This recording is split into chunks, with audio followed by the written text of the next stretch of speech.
9, 8, 7, 6, 5, 4, 3, 2, 1. What's up, everybody, and welcome to Corner Wrestling Radio. We're actually live right now through Podbean, one of our folks over at podbean.com. The website is down currently for maintenance. It will be back up later this week. However, we are still broadcasting, like I said, still live. My name is Stan Grubb. My co-host, Brian Taylor, will be here shortly. Catch up with us all over the internet. Catch up with us on YouTube. You can listen to us over here on Podbean when we're live. You can listen to us through Acast. Pretty much everywhere you like to listen to your wrestling podcasts. Everything from Apple to Google Play to Amazon to Spotify. You name it, we're there. We're going to be running down quite a bit this evening. It's been a little bit since we were on live, and a lot of that has to do with honestly, just recovering from COVID, which was literally the worst illness I've ever had. I don't wish that on anybody. I can tell you that. It was horrible.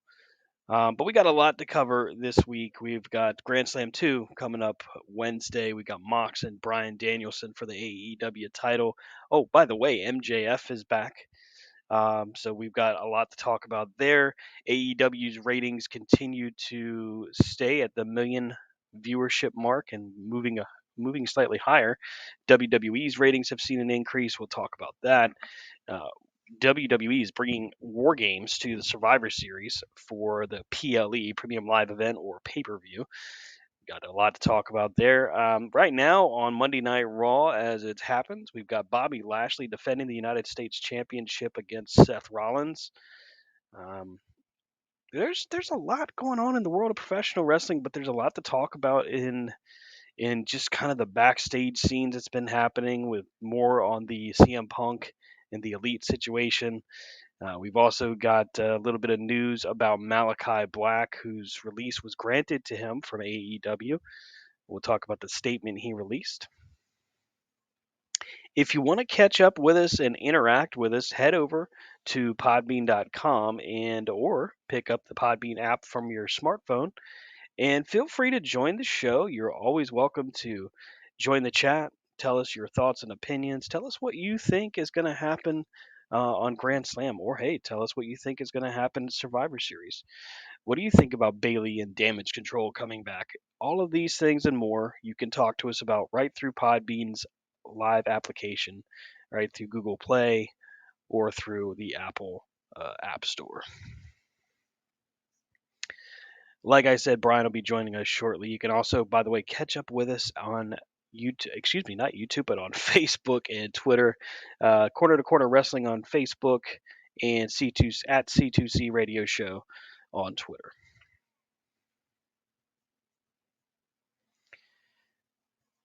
So, first things first, why don't we just go ahead and start talking about some of the smaller news bites that have been happening while Brian is on his way. We'll just run through some of the basics here. As it stands right now, coming up this week at Grand Slam and Grand Slam Rampage Edition, Action Bronson and Hook will be in a tag team match against 2.0. We've got some Impact Wrestling contracts that are expiring soon. One of these is actually a bit of a surprise, that being the contract of the Motor City Machine Guns. Apparently, the Motor City Machine Guns contract is up here soon. So is Maria Kanellis. Her contract is going to be expiring soon. And she didn't specify a date, but she's a key part of the Honor No More group. It's been like their mouthpiece, so to speak. The Ring of Honor group that is in Impact Wrestling.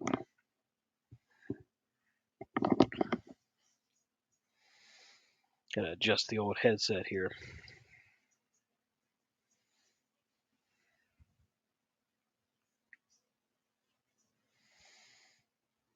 Velveteen Dream is in the news this week, actually past couple of weeks, as he's been going back and forth with fans in regards to Ethan Carter, EC3. And apparently, it just keeps going on for him. That he's had an arrest recently for trespassing, but also for assault. He apparently spat in the face of a worker at a local gym in the Florida area that he lives in. There has now been allegations coming from EC3 about him recording recording other members of the locker room attempting to get, this is just weird to say, but getting a close look at their genitalia. I still can't believe that that's something that somebody would do, recording them. It's just it's awful. Actually, it's really really bad. Somebody doing that, just that doesn't make any sense to me. I'll never understand it. And like, it wasn't as if Velveteen Dream was a normal character, but yeesh. Apparently, he took that, by the way, and he said, well, okay, since you're going to put my business out there in the street, let's just go ahead and return fire. And that's exactly what he decides to do. He goes live on Instagram last week and basically tells the world that EC3 was snorting cocaine, and he supplied it. Doesn't necessarily deny any of the allegations, by the way. Doesn't bring them up, but denies it. No, not denies it, but accuses EC3 of drug abuse. Those are serious allegations. I mean, you're you're a guy that apparently wants to get rehired into the quote unquote big time. You had this opportunity in NXT, and you were actually probably very close to breaking through into the main roster, but couldn't keep it together. There were rumors and innuendo coming from Fightful Select and other news media outlets that had been reporting that Patrick Clark, better known as the Velveteen Dream, had some issues as far as substance abuse. There was never any specifics released, and now we know why, because as it turns out, he was doing cocaine with EC3 and other members of the roster. So some crazy stuff happening out there.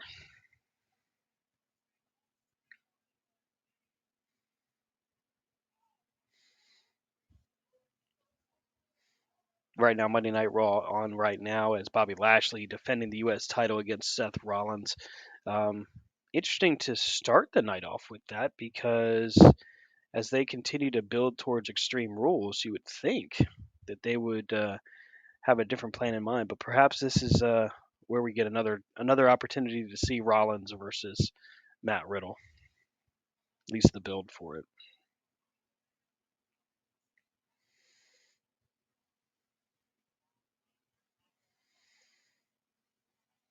MJF did a interview this week with Ariel Hawani. Hopefully, I didn't mispronounce that. I apologize if I did. But anyhow, did an interview with him about an hour long, talking about all kinds of things with Chris Jericho, his contract status, and even talking a little bit about Cody Rhodes and what some of the fans thought about where he was going at Double or Nothing, and what happened with that. Is the story that was reported through Fightful Select about a plane ticket. Where is he going to be there? Was he not? He gave some good details on that, and we'll talk about that a little bit more in depth here in a few moments when Brian joins us.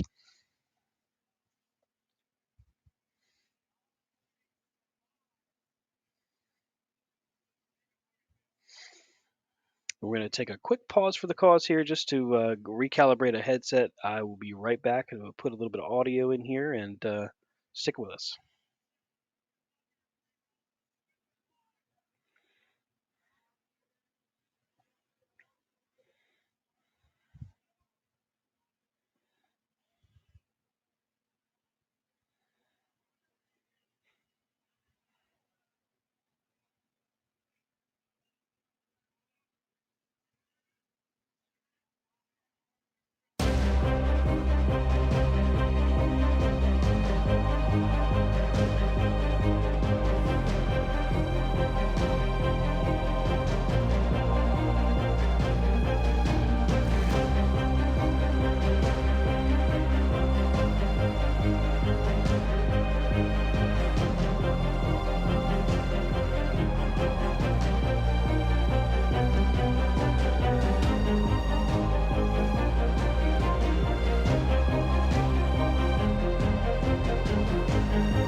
Thanks for your patience there while we just reset the headset. Just took a moment or two to get everything up and moving.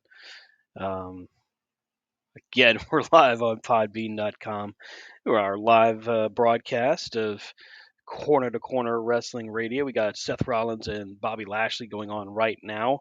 With Lashley, he's got Rollins locked in the Hurt Lock and could be on his way to defending the U.S. title successfully here tonight. Rollins with the counter gets oh wow, almost 3 count there.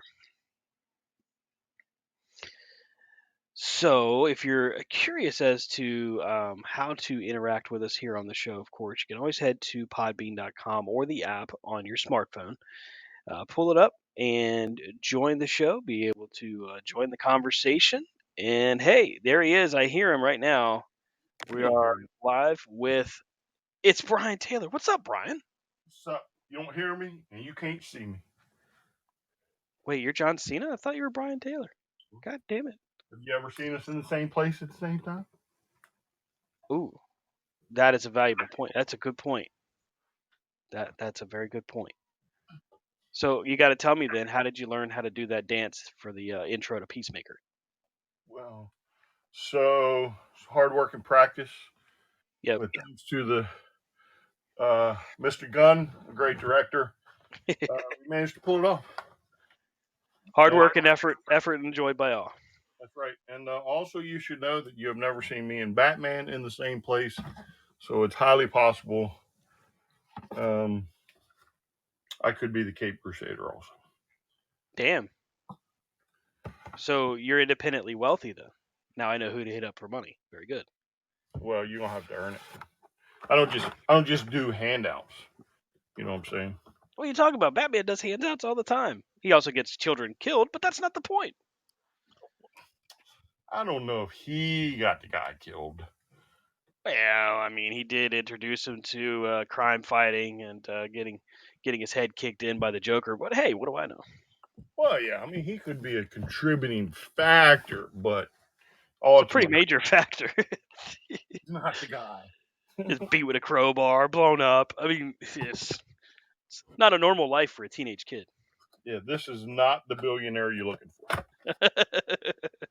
These are not the droids you were looking for.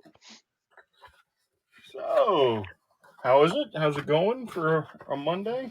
Oh man, it is nice to finally be back to normal. To have some semblance of this is what we normally do, and to be able to enjoy a Monday. I don't know about enjoying Raw. I have mixed emotions about what WWE is doing right now. Some of it's good, some of it's really just weird. And hey, if in case you're not sure, they're playing the White Rabbit song at different events to tease something. We don't really know exactly what. We have ideas, but they're teasing something. Oh, and Braun Strowman's back too, so he's controlling his narrative over on WWE. Right. So the White Rabbit song, I thought Cross come out and said that, like, it may not be what everybody thinks. So he was on Twitter, and people were alluding to it. Well, a lot of people think it's Bray Wyatt because of the way they, towards the end of the song, it goes to a red color on the screen, and then it's the arena's got the red lighting and everything, and that's supposedly it. But the other part of that is that apparently Killer Cross used that song at some point. Mm-hmm. I mean, I'm only vaguely familiar with Killer Cross, like Karrion Kross in WWE and NXT. That was really my exposure to him. Like, I don't remember him in Lucha Underground, but I don't remember watching during that later part of their run. I know who Scarlett Bordeaux is, the Smoke Show from Impact, but I don't remember Killer Cross in Impact. Mm-hmm. So like I feel like I'm at an unfair disadvantage because like I don't know anything about this guy, but apparently he used this song sometime, and now he's saying it's not. I did see the comment that he had on Twitter the other day where he's saying, "Don't be surprised if it's not what you think." Like, I don't know what the hell to think. It's, okay, thanks, Mr. Cross. I still don't have any earthly idea what it actually could be. But that's a good thing, though, right? Keep you in suspense. Sure.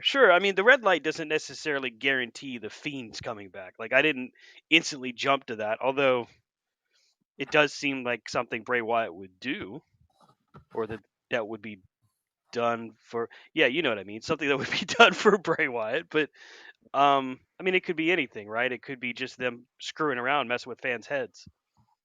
Well, yeah, that's true. That is true. That is true. So, but as far as like Bray, though, does that mean that they would be in a faction together? Maybe. You see what I'm saying? So a lot of people actually have asked about that if Bray Wyatt does come back, and I think he will. I think Triple H sees the value and the ability that Bray Wyatt brings to the table. Um, but I think it's interesting because a lot of people have said which Bray Wyatt comes back. Is it the Fiend? Is it the like the Cape Fear Wyatt family, Bray Wyatt? And frankly, with a guy like that, as creative as he is, I think it'll be a completely different iteration of Bray Wyatt. Maybe a mixture. Maybe the Fiend comes back every now and again, kind of like the Demon does. Mm-hmm. But a majority of the time, it'll be just the Eater of Worlds, so to speak. I don't know because it's one, he's been gone for so long. It kind of it's hard to predict. WWE has done a good job of being actually kind of unpredictable lately. I don't think anybody expected to see Dakota Kai and Io Sky now come back the way they did. I don't think anybody expected Raquel Rodriguez and Aaliyah to win the women's tag titles. At least Oh, I yeah, sure as hell there's didn't no expect doubt. it. I don't think that was expected. Yeah. I mean, I like Raquel a lot. I think she's really great, and I think that she has a huge future. But Aaliyah, on the other hand, is like literally the and someone's going to take offense, but what the hell? She is literally the Al Snow of the group, just along for the ride kind of thing. Like, not, you could plug anybody into that role. Could have been Dana Brooke, could have been Reginald, could have been, you know what I mean? Like, it didn't matter who it was. Well, I mean, I think it was probably more so like a pat on the back. Yeah. Hey, you've stuck by us for so long. Hey, here's a little reward before we just yank it out from under you. Yeah. Well, and also I think that Triple H sees the logic of, hey, it doesn't matter if the titles move around a lot as long as there's something that gives you a reason to want to see them. So why not put them on a surprise team and then, all right, now we got Bailey's faction. Let's put it on them. I don't have a problem with that. I have a problem with the name of their faction. What's the name of it? It's called Damage Control. What are they damage controlling? That's my point. It's right up there with Stokely Hathaway's group, The Firm. Yeah, but that makes sense though.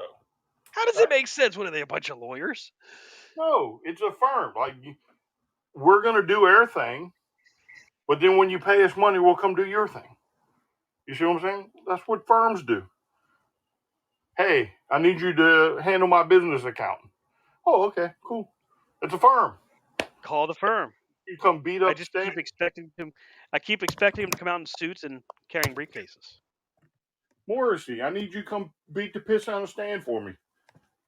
But don't give him a hug because Morrissey doesn't like hugs. Yeah, and then he'd be like, okay, how much? I'd be like, $1.50. You'll enjoy it. $1.50. Damn. Yeah. He'll love it. Must be the inflation. No, Tough economy we're in. Every dollar counts. Here you go. He'll get to smack you around a little bit. I don't know if I want that to happen like ever. He seems like a very, very brutal kind of person. If he ever wanted to just totally unload. Oh yeah, he got that look. I mean, look at the look he gave Stokely the other night. It was hilarious. Stoke does the promo, which was really good actually, and I really like that MJF led into it. MJF is on another level right now, and what he does next, maybe this week, it could be really huge for him. This could be a big week to be MJF. But I liked it because like Stoke does his promo, and then he goes over there to give Morrissey a hug. He's like, "I love you, man." And Morrissey just looks extremely uncomfortable. Like, get off me. Don't touch me. And he's like, okay, fine, I'll get off. It was good. I like Stoke. You can't not like Stoke, man. Stoke is cool. Oh yeah, I'm not saying. I'm not saying. I mean, it's kind of his mannerisms. Like, and he doesn't really hold back. Right. You know what I'm saying? Like, he wants to throw the race card, he throws the race card. If he wants to, like, say something stupid, he says something stupid. But in the end, it pretty much all makes sense. Well, he's that good on the microphone where he can make it make sense. Yeah. Like he could take some of Vince's stuff and make it make sense. That's how we know that Stokely is good. Yeah, I mean, I enjoy him. I think it's cool watching him. I would love to see him, get kind of like a Wardlow. Somebody that you don't necessarily want to hear talk, and you'd rather have, Stokely do it. Yeah. I think that, especially with a guy like Morrissey, who, I mean, he can talk. He's not exactly the best talker, but I think you have him to serve that role. Ethan Page, I think, is extremely good on the microphone, so you don't really need him for that. I don't know what Lee Moriarty's promos sound like, so I don't know if that's a good thing or not. But I know that it doesn't hurt to have a guy like Stoke at the wheel when it comes to a group like that. He made not that Diamond Mine wasn't fun to watch on NXT, but he made Diamond Mine interesting in my opinion at first. Roddy Strong is good, but he's not a talker. The Creed brothers definitely aren't talkers. I mean, they maybe could have been at some point, but I don't think they'll ever get to that point. But you knew that with Stoke or Malcolm Bivens that it was going to be entertaining. You knew you had a reason to watch and a reason to at least listen to what he was saying. Yeah, I mean, he's good. He's fun. He's entertaining. Because again, Yeah. you just really don't know what's coming out.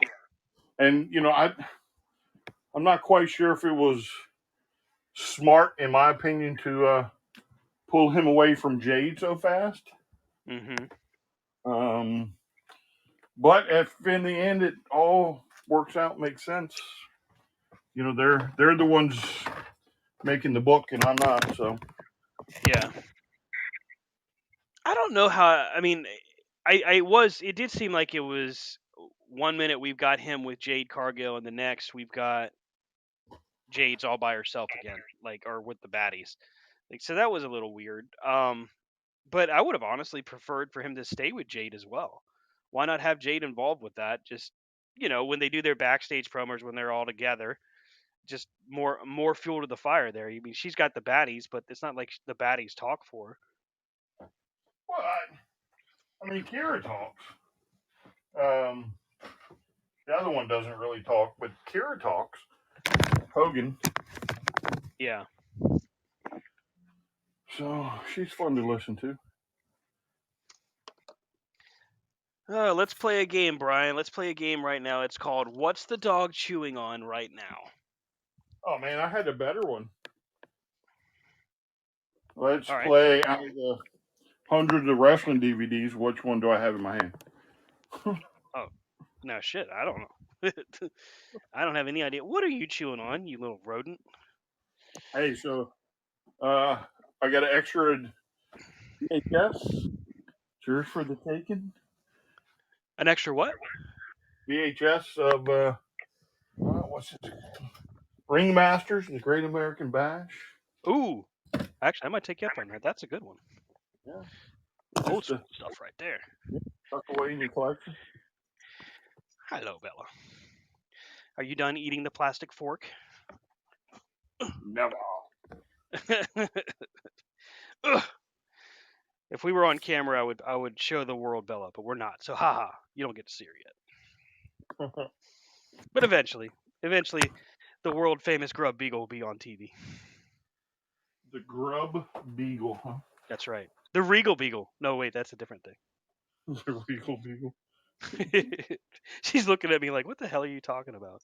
What? Go find something to do. Man, I gotta Oh, buy me a DVD player. do they still sell them like at Walmart? I don't know. I'm gonna have to buy one, Mm. and then we're gonna have to all Somewhere, get together and watch yeah. some of the stuff I got. Somewhere, Kiana's got like one of those portable ones you take in the car, like the small one that flips up with a screen. Yeah, so much. Doesn't really do you much good. Well, I'll just use old Xbox or something. Yeah. Hook it up to the projector, get it all nice on the big screen. No, that's what I'm saying. I mean, I could lay down on the floor and look up at the slanted ceiling and be like, oh, just having. Fall asleep during a DVD. Well, yeah, only if it's WWE, you know. Ugh. Boy, past 2 years, there's only been like a handful of pay attention moments in WWE. So you're honestly telling the truth there. That could really give you a lot of good rest. Who needs Well, Ambien? right. I do need to get though to go back and catch up on my WrestleMania DVDs. So I think I have like the first 30, maybe. No, Wow. maybe 22, 23. So Brian, how would you rate Triple H's work since he took over? Look, I mean, I told you I'm not even gonna entertain nothing he does for 6 months. I'm sticking to the. So you're not even willing to really take a look there and give it a grade so No, far? not now. Because now it's to me it's like a new. Let's say you're offensive coordinator for the Panthers, right? And the head coach is gone, and you move up to the head coach, right? Well, you still kind of got Ron Rivera's playbook in your head. Mm-hmm. You see what I'm saying? Let's give him time. Let's let Vince leave his system, and let's see where it goes. Again, I'm going to give him about 6 months, right? So because I do kind of keep track of it a little bit, but there are some things that are discerning, right? So the whole Logan Paul thing. Oh I yeah. think we're about to see David Arquette 2.0. Oh. You know, How do you think that would play out? So Brian, of course, is talking about Crown Jewel, where Roman Reigns is supposedly defending the undisputed Universal title against Logan Paul. How do you think that plays out? If Logan Paul actually wins the title, like that doesn't bode well for the new regime, I don't think. well, so I don't know if it bodes well, but I can see the trigger being pulled, right? Mm-hmm. For so many stupid reasons. Okay, that makes sense, Yeah. right? One of them is the whole thing about Reigns going part time and this and that, and you hear it's not going to be going a full schedule. They got they've talked about taking one of the titles away from them. Because to me it's kind of dumb to have two shows, two titles on one guy. Mm-hmm. It kind of really stagnates things, right? Now, you want to like combine the shows, unify the titles, rock it out. I don't. I think it's foolish to have Roman the way he is. Well, I mean, it goes back to the age-old thing that we've talked about since 2016. You've booked yourself into a position now where you don't have any choice of what to do with Roman. You absolutely have to find a way to get one of those major titles off of him, the world title or the universal title, but you don't want to have him lose before WrestleMania. And now you're going to put him in a situation with Crown Jewel and Logan Paul. So in this situation, though, it's just one-on-one. So, I mean, why would you even do that? I mean, Logan Paul is, I mean, I guess he's popular, and I'm kind of in agreement with Roman. I never would have really heard of him if they hadn't put him on wrestling. Like, I never watched his YouTube stuff. I knew of Jake Paul, the boxer, but Mm-hmm. I don't really know enough about him. I know he's got a huge following. That's about the best I could say for it. So, is 30 million followers on social media enough to generate interest from a non-fan kind of thing? Is that going to draw people to watch? I don't think so. I Well, can't see old fans going, "Oh my God, I got to see Logan Paul and see him get his butt kicked by Roman Reigns." yeah, but it's not the old fans. He's trying to create new fans. Hmm. Now, again, this is the same guy that when on his YouTube has done a lot of dumb stuff. A lot of dumb stuff. Yeah. Um, the suicide forest in Japan, going in there and doing Yeah. shit. I mean, right down the line, right? But again, this is stuff that the WWE is willing to overlook, Hmm. right? I'm not going to say the kid ain't got talent, I'm not going to sit here and say he ain't got a little bit of talent, but he's got just enough Twitter followers or YouTube followers or whatever to probably get them to say, maybe we should do it, and then he can go on his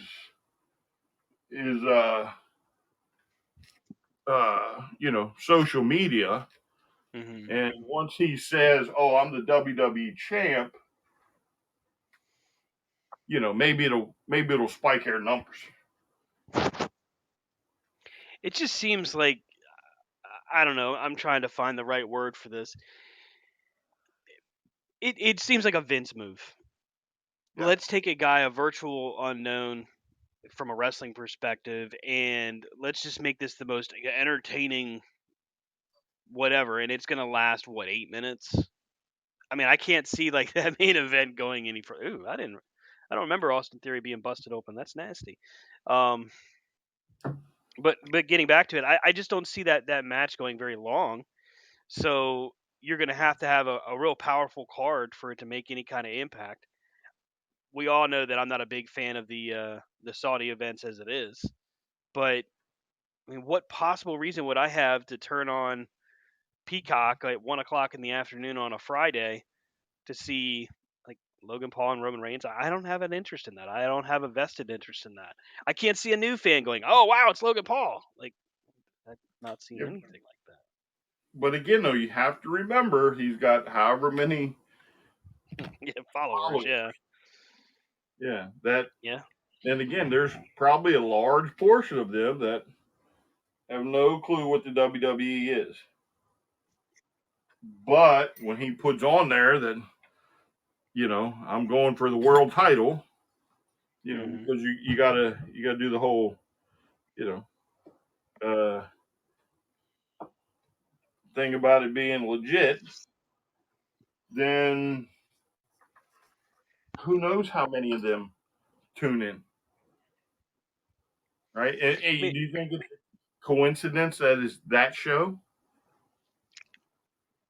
no, no. I think it's hey, we can put you in a main event on a show that of our choosing, so to speak, when he negotiated his deal, because I'm sure he felt like he could bring a certain amount of traction with his following, and maybe he does. Who knows? Maybe I'm just not seeing the forest for the trees on this situation. But I kind of think I'm right. I don't think that Logan Paul is going to make a big difference one way or the other. If his followers do make a difference, then okay, I'll be the first person to go, "Yep, looks like he drew the house." Thanks for the house, Logan. Well, yeah, but again, it's the mere thought, right? That maybe they can spike this pay-per-view Hmm. to 4 million people. Yeah. A pay-per-view that normally the average WWE fan has issues with. Because Mhm. normally there's all types of bootastic stuff that goes on. From Bootastic, I love it. from Bootastic. Goldberg and the Undertaker to that classic tag team match. There's I dare say that ratings for this particular show are probably a lot lower than the normal one. Yeah. Plus, it's during the day on a Friday.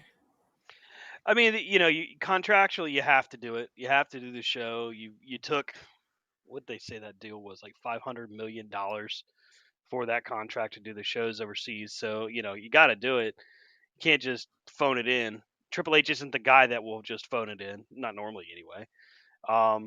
So I feel like in this situation, Logan Paul is perhaps all right. Well, look, nobody's predicting Logan Paul to win, but maybe at least he'll make it interesting. You know what I mean? He'll make it entertaining or whatever, because he's beaten everybody else. Because Roman has beaten literally everyone. Yeah. And again, when's Cody come back? Cody's probably not back until the Rumble. All right. Last I saw, his recovery was going well, but that's an 8 to 9 month injury that he's facing. Now, if he could surprise us all and pull kind of a John Cena and come back months earlier than he's supposed to, but I don't see that happening. Plus, you've got Austin Theory with Money in the Bank that still to me makes no sense of why they. Well, never mind. That's a Vince decision. Vince clearly saw something in him, and you've seen it's the typical Money in the Bank winner is losing all the time.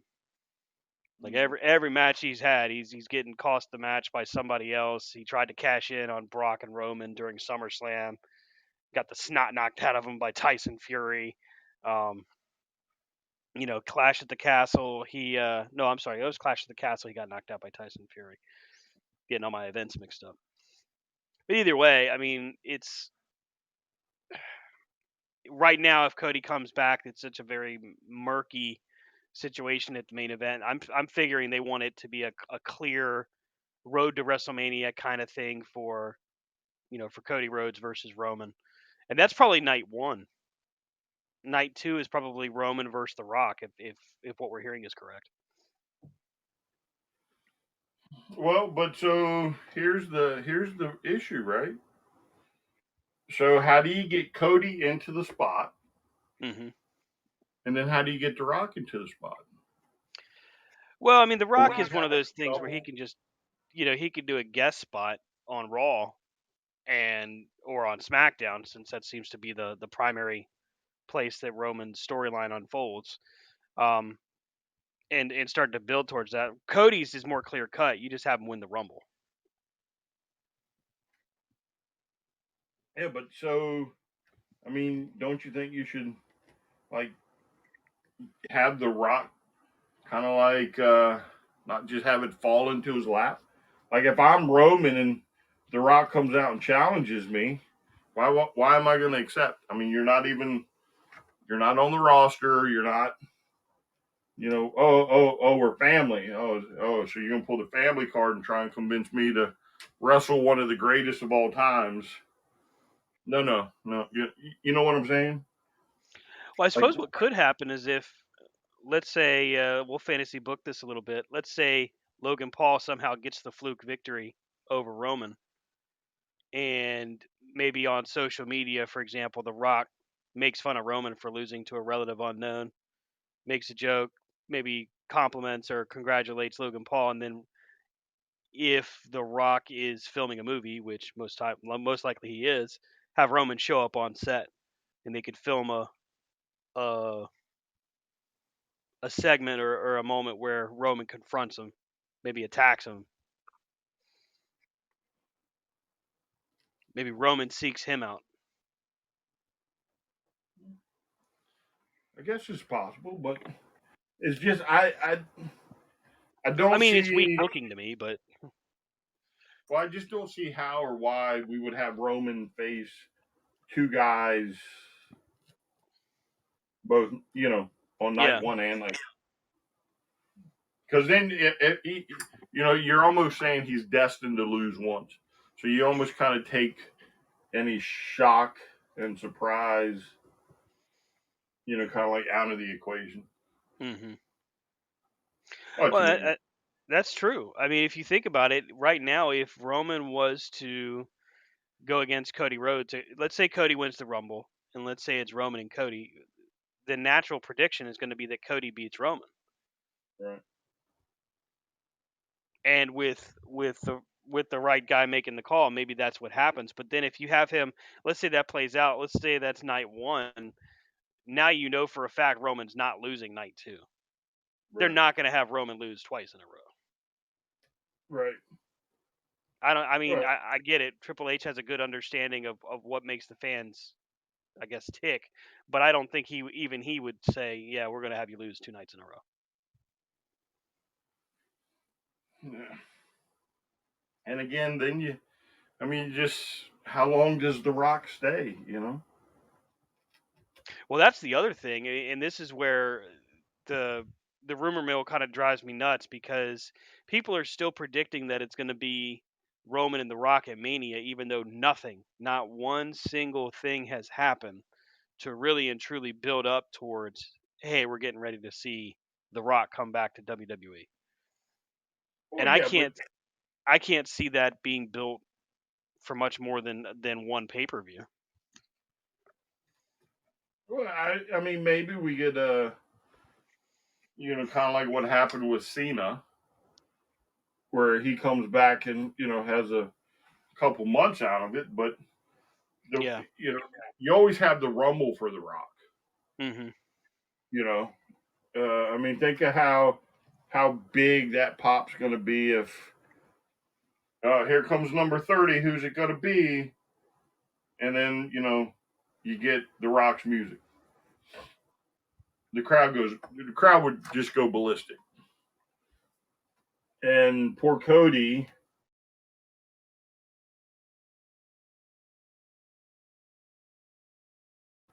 because maybe he takes it off. Maybe he would be the one to take it off The Rock. Mhm. Wow, you Cody take it off The Rock? Yeah. Wow.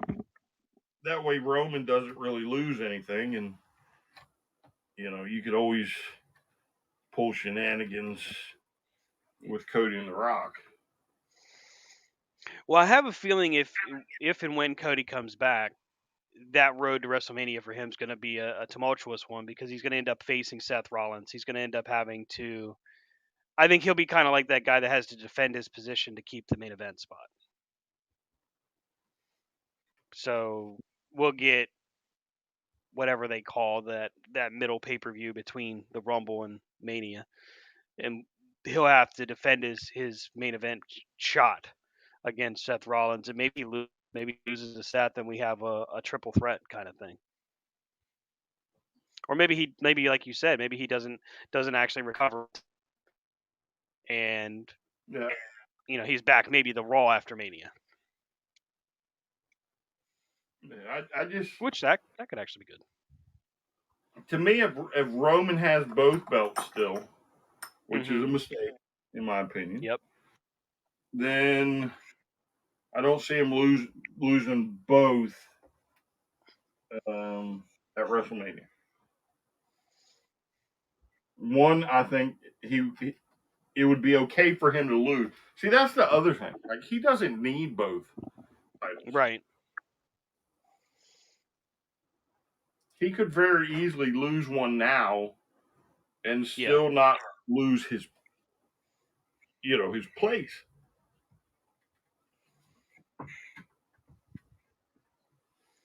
So, It still concerns me and confuses me that they made the decision to unify the titles when you needed a reason for people to believe in these titles, and even for I think due to injury, may very well have to wait. that Roman is the man. Taking both of your titles from both shows and putting them on one guy is just a mistake. It doesn't highlight anybody. Nobody wins in that situation. Right. Yeah, I mean, especially if nobody beats him, Yeah. it's not doing the damn thing for you. I mean, you've got to find a way to make again, it matter. yeah, I mean, Roman can still be Roman and the head of the table, or whatever, with one title. And I think that would have played just fine. I mean, your brand split happened for a reason. You have a huge roster. You have to keep interest on both shows. You have two major networks, Fox and USA, that want their own spotlight show. So, what's wrong with having Roman be the face of Raw? Move the title over to Raw and have Roman be on Raw and then put the other on SmackDown. It doesn't have to be only one guy can be on the top. Right. But I mean, that's the age-old argument that we've had over and over and over again when it comes to WWE. Because even then, wow, I've never seen KO do that. KO just did got to the top rope like was going for a splash, did like a springboard maneuver, and then did a moonsault, missed it, and did a somersault through. I've never seen KO do that, but that was pretty slick. But I don't feel like what we're seeing right now is maybe you're right, because I think we predicted it when Triple H first took over. You've got a limited clock. You've got 6 months to make a major turn, to make something happen. And I give him credit. He's brought back people. I don't know that I would have brought back Braun Strowman, especially right now. I mean, you're already crowded when it comes to main event potential people. What is Braun just going to continue to run through the maximum male models every week until you decide to use them? That doesn't seem very effective usage of a former heavyweight champion. Well, again, based off of past mistakes, there's not really much more you can do with him. Right? So he can run through the whole roster. Mm-hmm. But when it comes to Roman, he's not beating Roman. Right, because you've already shown that Roman will survive against all odds. Roman Reigns will survive against Braun Strowman. Yeah. I mean, that's why I want to give 6 months. I want to give Triple H the benefit of the doubt. I want to see how this plays out. Because again, we're still not making changes. Right. The ultimate problem with the WWE is, just like any promotion, there's the bobbleheads. Easy to get the old ones back in the door, but then you generate new business. Mm-hmm. Now, Logan Paul generates new business, unfortunately. I mean, I could see why you would want to at least have him on your show, because certainly some of that 30 million could tune into your program just to see Logan Paul's segment, right? So maybe that pops a rating. But I don't think we live in a world where popping a rating matters anymore. I don't feel like we live in a world where the Nielsen ratings really tell the story for a company and their success. Now, I say that knowing that AEW and WWE they've been seeing an increase in ratings, but I don't see it as something that truly defines if a company is going to stick around. I mean, hell, you can create content and just stream on Fight TV. If you're selling tickets and you're selling merch, do you need that TV deal? Yes. So your online Right. is only going to get you so far, right? Oh, okay. So I have let's say I have a payroll of $6 million, right? No TV deal, and I'm able to generate $500,000 through social media. Mm-hmm. How long can I pay my payroll? Not very long. Not long, right? So the TV deal is paramount, right?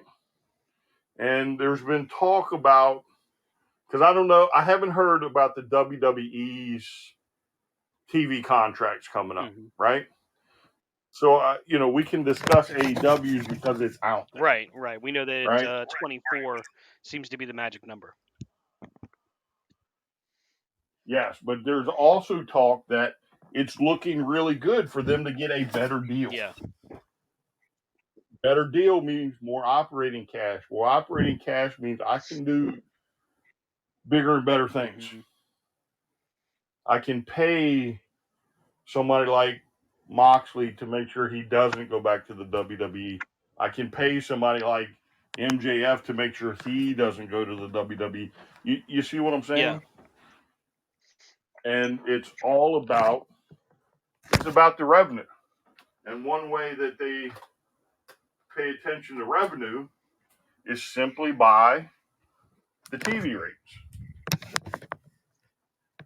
And if you're not generating, enough on TV, ratings wise, then you're going to lose out. Not to say they'll kick you off, but you're going to lose out of capital. Yeah. And that's where ratings are like super important. Where do you think AEW stands when it comes to that? So right now, ratings wise, AEW has been at a solid million for, as far as the average itself, they've been at a solid million for about the last quarter, and they've seen an increase, which is interesting, without the Elite on television, without CM Punk on television. I'd say without Ace Steel, but he'd probably bite me, and I don't want that to happen. So we've seen a pretty solid ratings move without some of what a lot of people consider to be the main players. So outside of Kenny, all right, to me, Kenny and Punk are main players, right? Okay. The Elite, not so much. None of the rest of them are. I mean, you generally don't see them outside of dark. Right.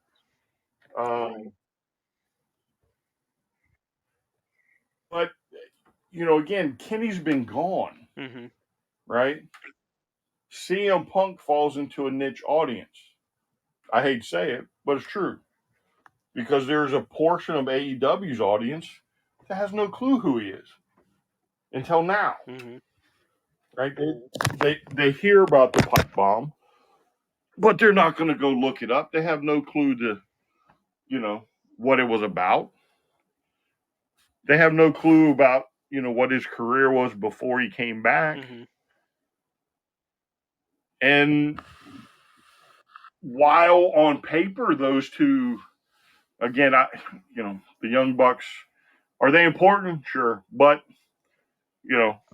they're not used like they're important, if that makes sense. But Kenny and Punk, on paper, like you would think there'd be a dip with them being gone. But they hit 1.75 last week, according to Tony Khan. Yeah. And this week with Grand Slam 2 coming up, they're looking at a potential $1 million box office. That's without Punk, that's without the Elite, without Kenny, without the Bucks. Yeah. And I mean, I'm not saying that if AEW doesn't have the Bucks, they don't have success, because I think that no one person controls the destiny of a company. But it is interesting to see, because I agree with you. I would have thought that without having Kenny, for example, because Kenny to me is a ratings draw. And I think CM Punk does bring a certain element. I think the Bucks, when they're used right, I think you made a good point there. When they're used right, they're a good draw. But I don't know that, like, me as a wrestling fan, I don't turn on Dynamite just for the Bucks. Hell, I'm more vested in the Blackpool Combat Club right now than anything else. So if the Bucks are there, all right, cool. If they're not, all right, fine. Like, if I could watch FTR instead of the Bucks, I'm watching FTR. You know what I mean? If I have to make a choice. Right, and again, that's probably the same for the average AEW fan, right? Again, and I'm not saying that I need to see the Bucks every week, and I'm a fan. I've been talking them up for God knows how many years, right? and I don't need to see them every week, but it seems like now I would have been interested to see how the 6-man went, because that would have given them a reason to be on TV every week. But up until that point, I don't know how to explain it. Like, they're on TV, but a lot of times what they have going on, there's nothing really to it. You know what I'm saying? Like, no, don't get me wrong, they do still put on the 5-star matches and stuff like that, but there's really only been a few times for me that it was must-see TV with the Bucks. Yeah. And I have no clue why or what reason that. I mean, when FTR didn't get another shot at him, and Do you think there's any? do you think there's any truth behind the Bucks avoiding FTR? with everything that's going on the past few weeks, Yeah. Yes. Wow. Yeah. So And that's just my opinion. to bring fans up to speed, there's a rumor that's been going around that basically once FTR started to take off, the Bucks started trying to position themselves to avoid having to put over FTR. Even though at the time when the rumor came out, I was one of the first people saying that. Come on, that doesn't make any damn sense. The Bucks have put over literally everybody that they've had to put over. They've not seemed like they didn't want to, but we go to the media scrum where Punk is like, we got EVPs that couldn't manage a target. Still, probably one of the best sound bites out of that whole thing. Well, there's a lot of them, but that was a pretty good one. And then we find out that there's a fight backstage, and here we are. But I don't know. I mean, I never really looked at the Bucks as political players like that. But neither did I. But how many Saturdays ago or Sundays ago? That should have told you everything you needed right there. Right. It's a classic example of why wrestlers should not be given so much power. Yeah. Right. Because, and again, you would think, based off of the 2 matches we've had already with FTR and the Bucks, that not only is it money, but there's the potential for it to be one amazing tag team match. Yeah. Honestly, I was surprised that they didn't dive deeper into that as far as the feud was concerned. I mean, literally the 2 best tag teams in the world, and you wouldn't create this scenario where, frankly, when FTR versus the Briscoes 1 happened, I'd have had the Bucks attack FTR and lead that immediately into another match. And then have them do FTR versus the Briscoes 2. And then, again, lead it into another. You have so much money to make with these 4 people. Yeah, I mean, it's just, and if you look at, to me, if you look at like who the Bucks face now, who they've been facing for a while, it's kind of like they're pals more than anything else. Yeah. It's almost like they're shying away from certain tag teams. And again, why would I even want to? If my ego is such that, how do I put this? If my ego is such that I can't take the hit to it, why then would I even want to touch FTR? They are like supernova right now. I don't know if I really would want to climb in the ring with them. I think I would avoid them at all costs. And to me, that's what it looks like they did.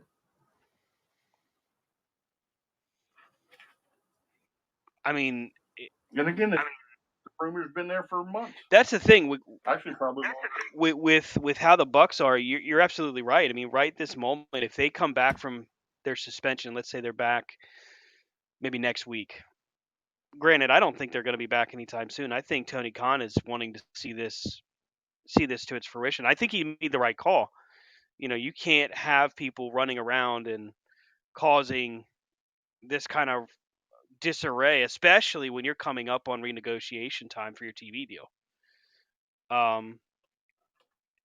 It's interesting because the amount of heat that they have on them right now, I never would have thought, if you'd asked me last year, we'll put it that way. If you'd asked me last year, especially right after All Out, if the Bucks would be the ones, the Bucks and Kenny Omega and CM Punk would be the ones with this kind of nuclear heat on them right now, I would have laughed my head off. I wouldn't have bought it.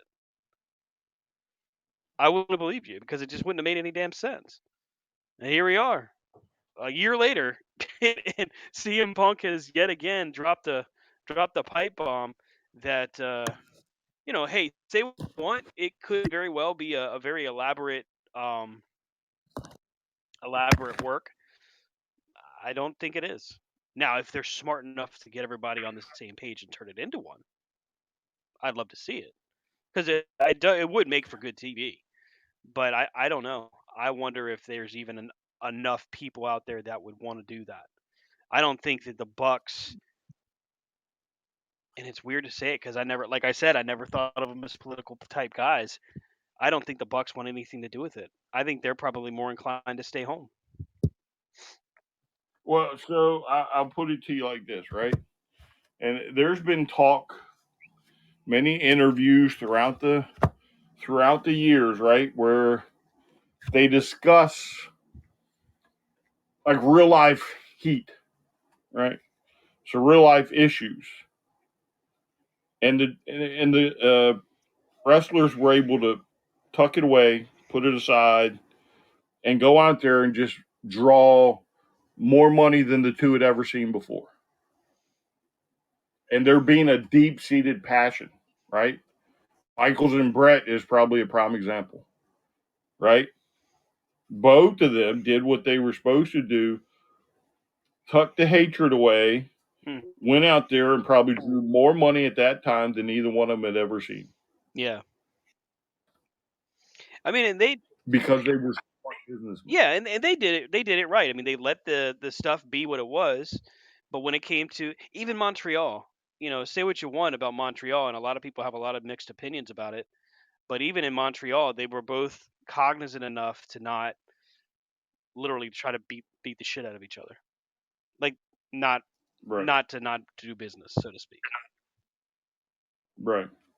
And if the Bucks come back and Kenny comes back and they're not smart enough to see the potential here, same thing with CM Punk.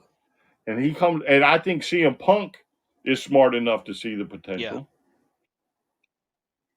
But if the other ones don't see the potential in a major feud between Punk and say FTR versus the Elite, and I'm talking like 6-month feud where you're just going at it every time you see each other, like you're interrupting TV shows, you're going off the air. Oh my God, we got to go, and somebody's bleeding, Right. I mean, you're just, I mean, the whole 9 yards.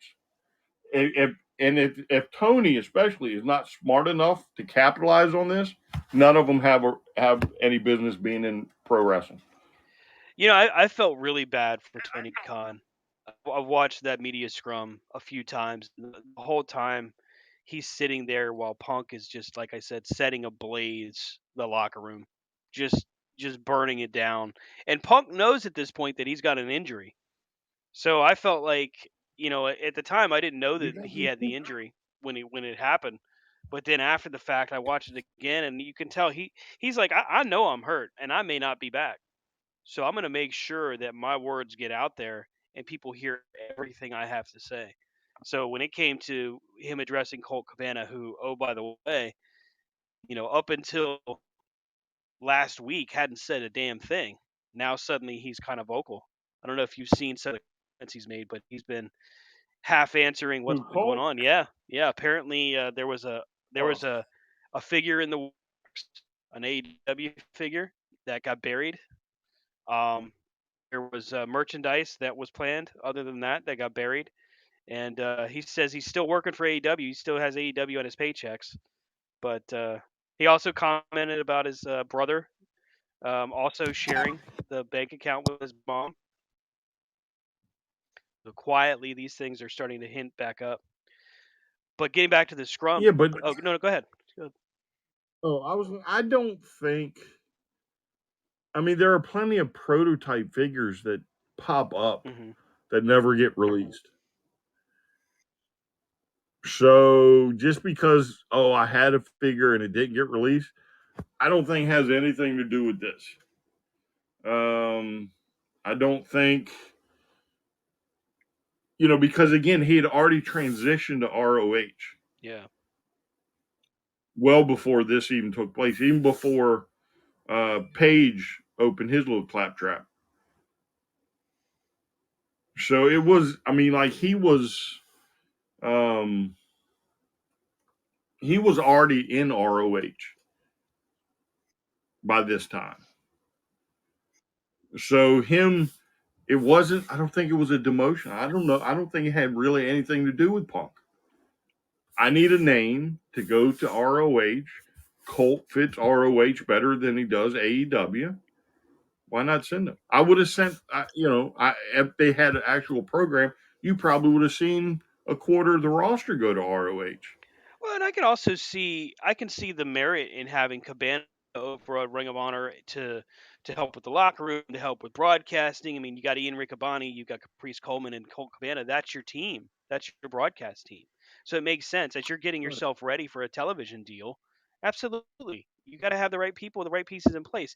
And I don't necessarily have trouble believing that that CM Punk may have even told Tony Khan, "Hey, listen, as long as I don't have to work with him, I'm fine." That could mean a whole Well, he number was of there things. for. It's not like they can't be in the same building. I mean, what CM Punk gonna run out there with a bat and just beat Colt Cabana to death? Hell no. He wouldn't have gone through what he did just to get to where he's at if he was gonna cost himself that by doing something stupid. And I don't think Colt Cabana would do it either. I think both of them are intelligent adults. All right. Well, again, they'd been in the same place Yeah. for what, a year? Well, in 2018, when the lawsuit between Punk and Cabana and WWE's Dr. Amen, when that got settled, Punk was on record calling Colt Cabana his friend still. So, I mean, there's a lot of I don't know, a lot of speculation there, but I just don't see either guy willing to cost themselves their futures, so to speak, because of whatever falling out they had when it came to money. Right. Yeah, it's just, I mean, the two of them had coexisted. Yeah. So I don't see why they wouldn't have coexisted longer. Now you mentioned earlier about Adam Page and what he said about the advice thing.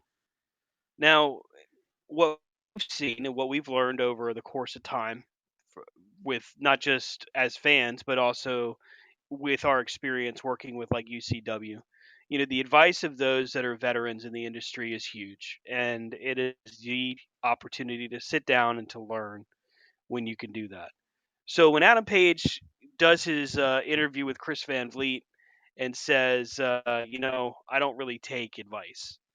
I want to be what I am and I want to do what I do. Initially, when I first heard that, I thought that maybe he was, because you know how when he does his interviews, he does them half joking. You know what I mean? Like just trying to make somebody laugh. Do you think this is a situation where that's what he was trying to do and thought it was funny and it blew up in his face? Or do you think he really believes that he shouldn't have to take advice from anyone? Probably a little of both, maybe.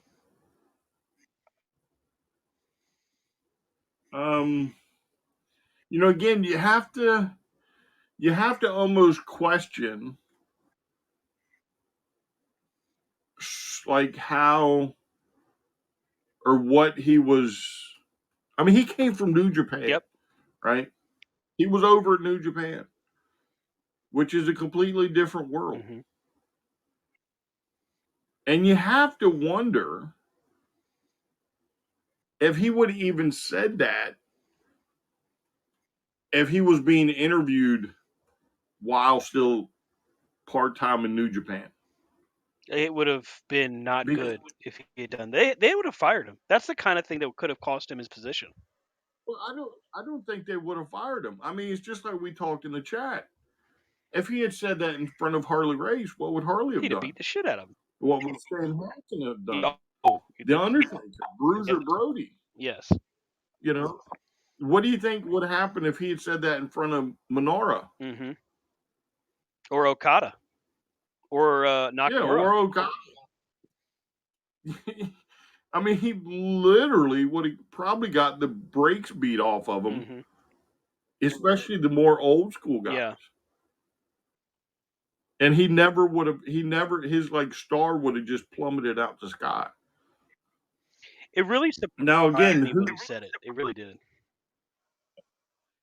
yeah, because but in the same breath though, you almost have to wonder, like how much in the locker room, what the so-called leaders do. Like now we know there's leaders, but in the past you didn't really know. No. You know, you figure Jericho, Mm-hmm. but now you know you've got Daniel Bryan. Oh my God, Bryan Danielson. That's a beer. Where is it?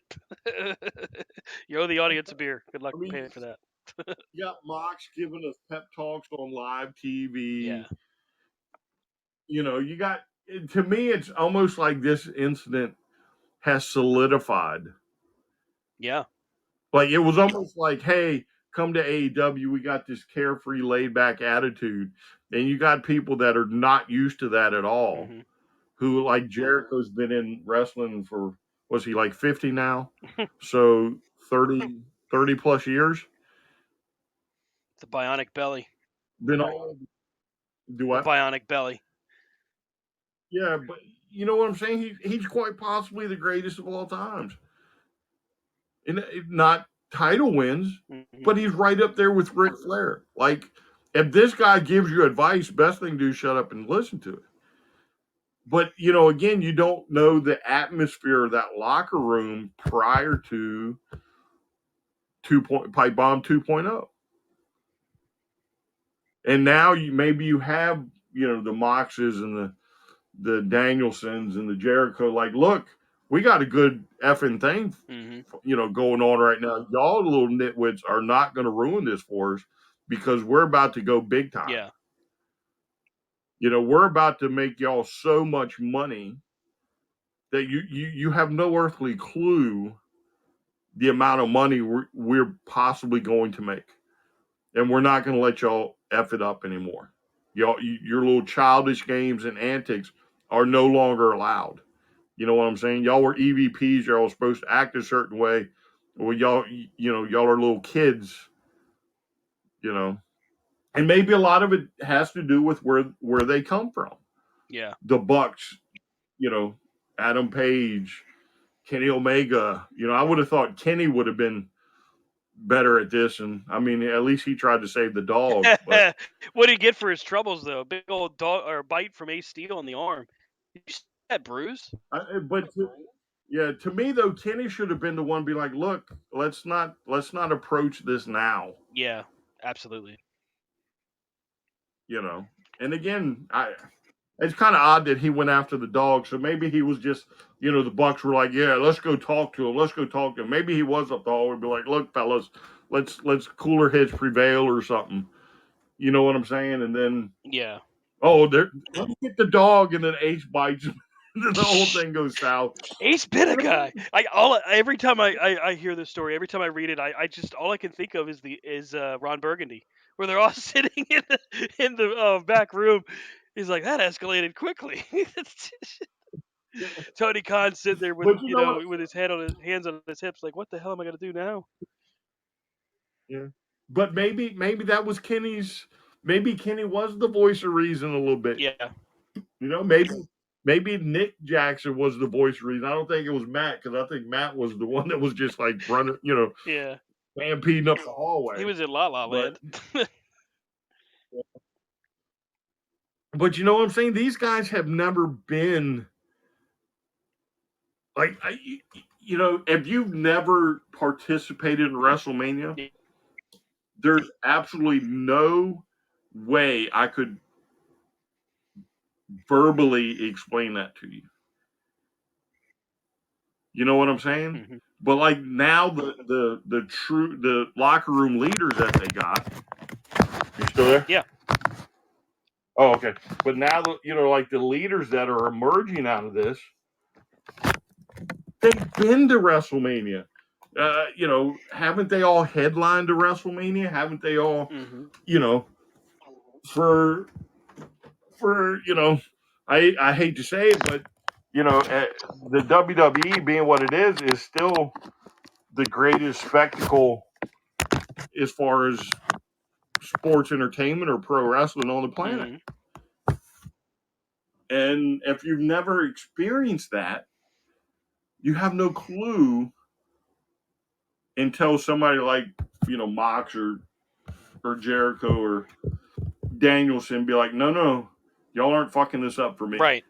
That's why I think Cody left. I think Cody saw what they were doing and was like, yeah, no, I need to be in more control over my own destiny. And I also think he He's was still a he star. was smart enough to say, you know what? I don't want to be an executive. I want to be a star. He's still a star. Well, you say that because of the AEW in you. How dare he turn his back on AEW?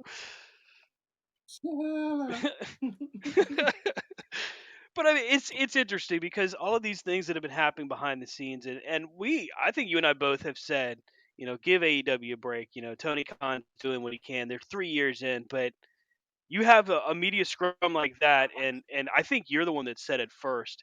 How do you not pull the plug on that media scrum? All right, yeah, clearly you're in a pissy mood. You got to go. Click. Sorry, guys, no more questions. You know what I mean? Like, how do you not do that? Because you just had this great Something tells me. pay-per-view. You've got all this buzz. Nope, Punk's just going to bury your company. Yeah, but he did bury the company. He said nothing about AEW. I still, He talked about I what? still feel bad for Nick Hausman of Wrestling Inc. He's just standing there, getting ready to ask a question, and Punk's like, "Hey, wait a second!" And all of a sudden, boom! You're like, "What?" He's just standing there the whole time, like, can I sit down now? So there are just so many questions. Yeah, they really are. Like, what? Somebody should go to the odds makers at Vegas and say, what would the odds be that after this main event, after this match at this pay-per-view, Mhm. that CM Punk is going to go to the back, and the very first person he talks to was a guy that was in business with the individual he's about to Right. go off. Yeah. Like, what are the odds? I think he saw the guy And and it see what just they. happened to set him off. No, because the guy was like, I haven't talked to him in Yeah. years. Like, I have nothing to do with Colton anymore. I haven't talked to him in years. And he almost alludes to the fact that they had a falling out. Yeah, he kind of does. We don't see eye to eye. So like now you've got Yeah. a person in your corner, and Punk's is like a green light. Here we go. Yeah, and again, why? There's just things that make no sense. And again, maybe it's whatever AEW has, like right now. Like you just can't figure them Yeah. out. Well, they are And kind I'm of an not. enigma. I mean, they don't do business in the traditional sense. They don't. They are very But different. nothing about it makes sense. Nothing about it makes Yeah. sense. I mean, literally nothing. And again, I'm not saying this is a work or it's not a work. I think at the end of it, everybody should just go do business, and you will quite possibly see AEW jump again in ratings Yeah. if done correctly, right? And that ultimately that's what you want. But like, how does that happen? I mean, that's like me doing an interview and you're the first person I come to and we have a discussion. Oh, you cover the Panthers. Oh, no, I don't cover the Panthers. I cover Washington now. I haven't covered the Panthers in 6 months. Oh, well, goddamn, fuck Ron Rivera when he was a Panthers coach. Look what he did to, what's his name? And you're just like, but I just told you I don't cover the Panthers. Right. It's just standing there in that awkward moment, your friends all watching you like, stop, please stop. Like watching Tony Khan's face as his, and you get the feeling that Tony Khan maybe idolized CM Punk as a young fan, because you're watching him like No, I literally think you're watching his heart break while Punk is doing this. I don't see it as Tony Khan's heartbreaking. I like literally see it as Tony is smart enough to be like, oh, I'm just going to let him go. At the end of the day, if Colt is the only one that takes offense to this and wants his release, I will give Colt Cabana his release. Right? And I think Tony Khan was smart enough to know what Adam Page did. Right? Because I would imagine it wasn't just CM Punk probably being like, oh, Tony, you can't let that happen no more. Right. You know what I'm saying? Because think about it. After it happens, Page kind of disappears. Yeah, Page leaves the building. Like he's like, yeah, I'm gone. Well, no. What I'm saying is after he says that to Punk in the ring, right? He kind of disappears. Oh, you're talking about it in the promo. Okay, yeah. Yeah, in the promo about the whole Colt thing. And then again, the other interview. To me, he gets relegated back down the card. Now, I know ultimately it's to set up the 6-man, but again, he kind of disappears. Yeah. Because he really doesn't come into play until the Dark Order wins and advances to the finals. And oh, by the way, Uno is hurt and Ten is hurt. And now we need Adam Page to come in here. But for the whole month or something, he kind of disappears. So it's quite possible that somewhere along the way, Page was like, no, bud, you're going to learn a lesson off of this one. And you're just not getting in the ring. And you can cut whatever being the elite promo you want.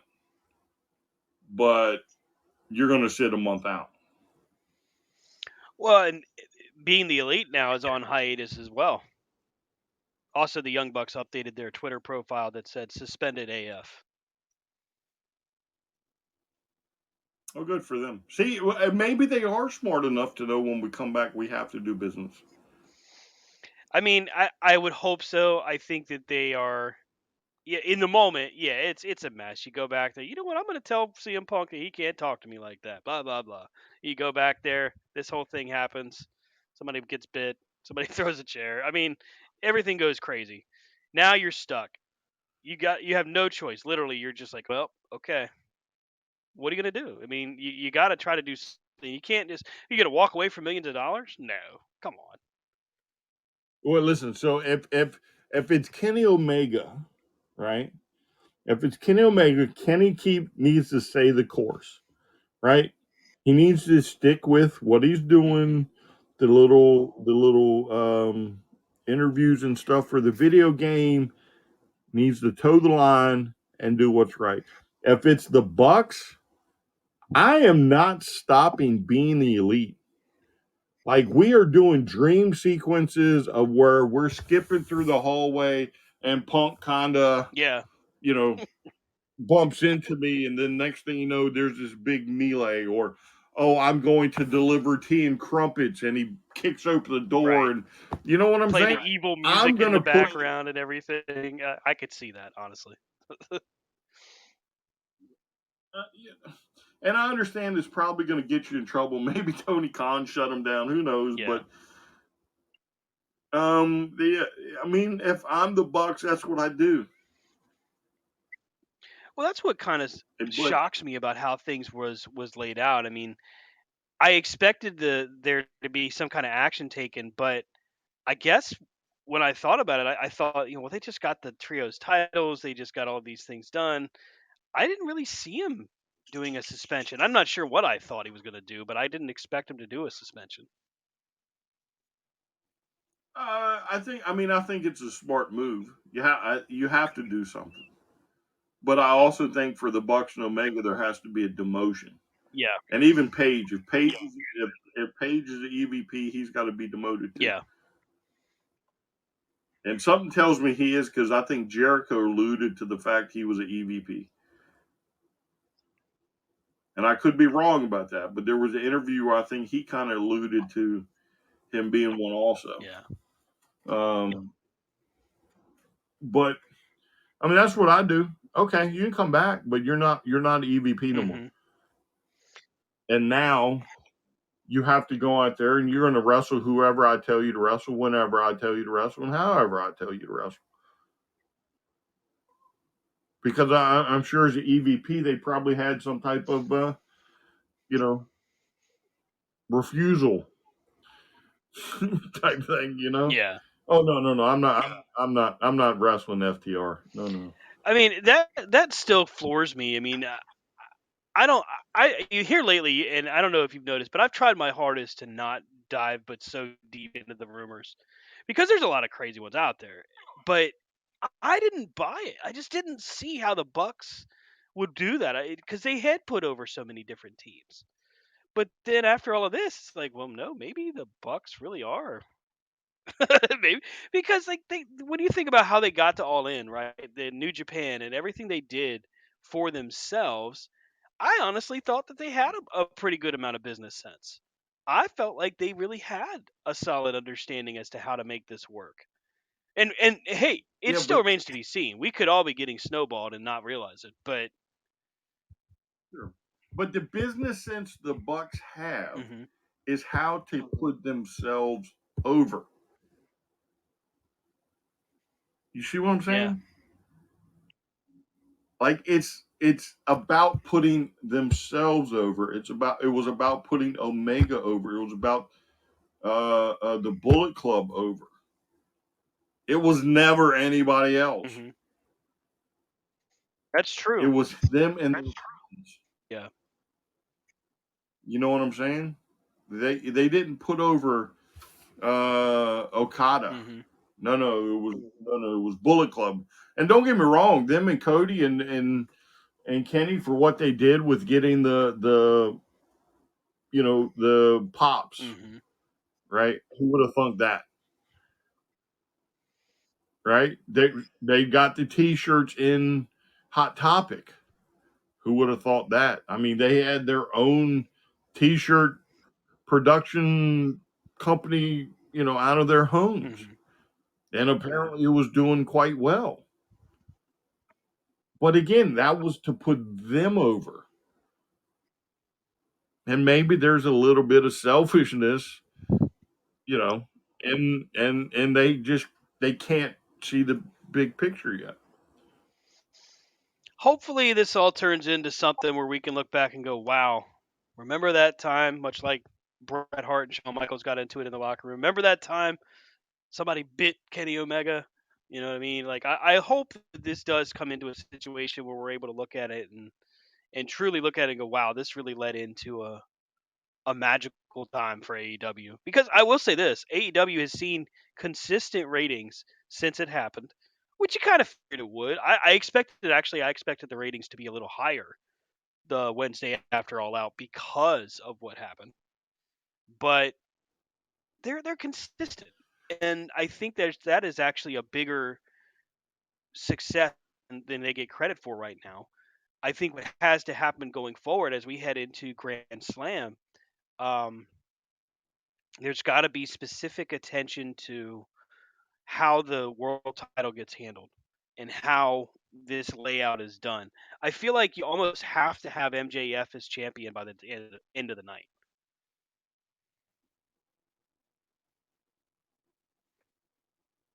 On this one,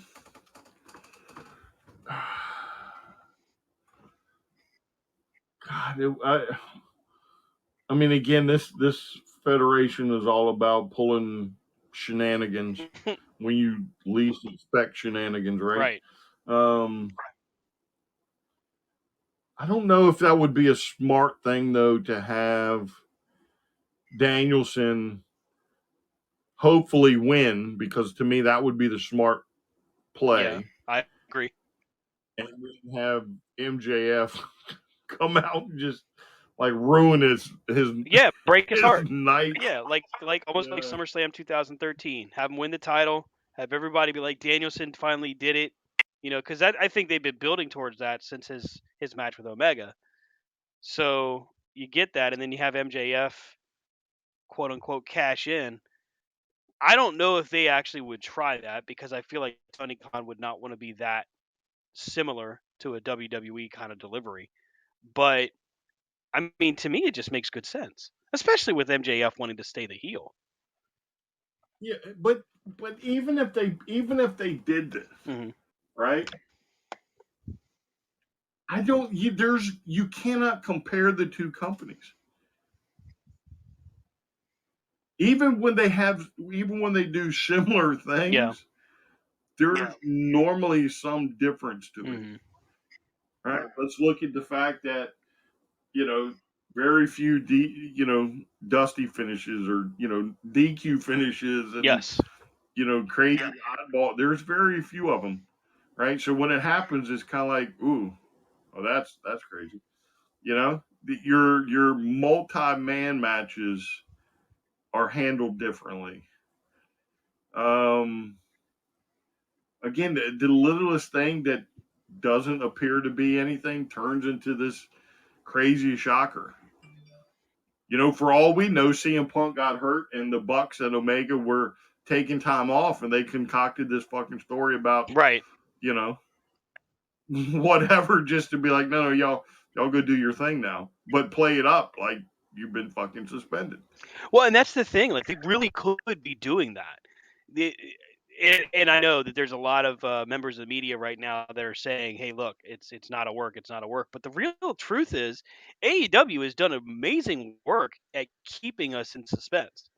They really have, many times. It's not like they've never done it. It's not like we look at Tony Khan and go, he doesn't know how to do that. No, he knows, and he's done it to us so many times.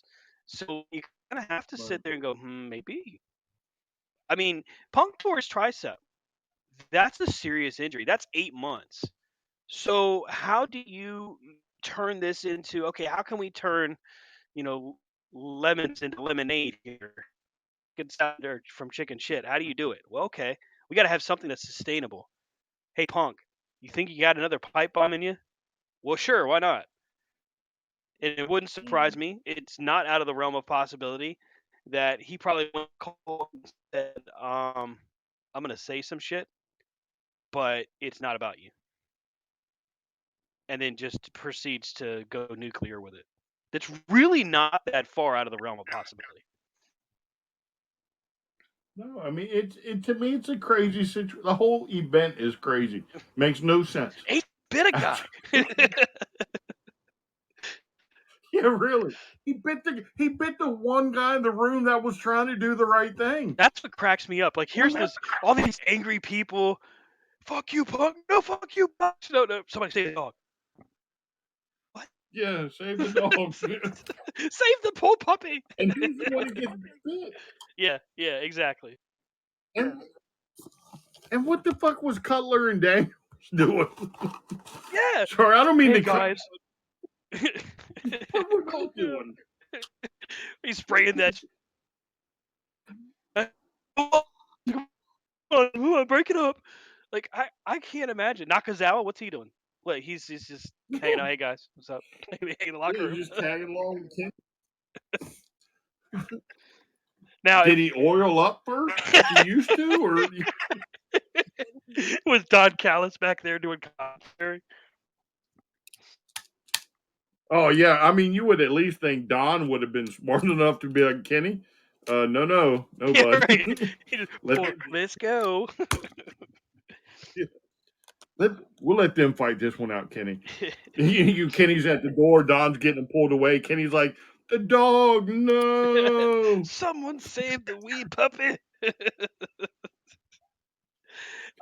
I feel for him the most in this situation because I can believe that Kenny Omega is the nice guy to be like, look, I don't like you, Punk, but I'm going to save your dog.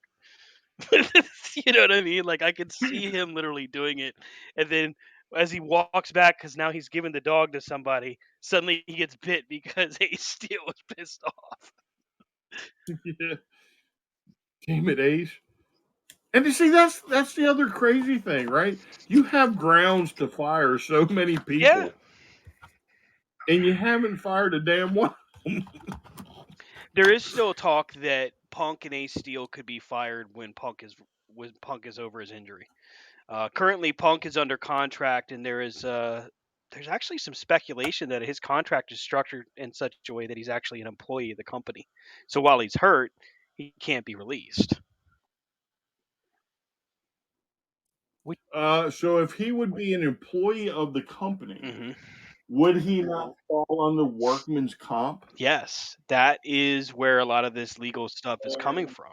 And supposedly, I don't know how true it is, but supposedly as part of this, the legal rep, I don't remember her name, for AEW's vice president of legal, just happened to be at the venue when this all happened. So it goes without saying that I guess some of that is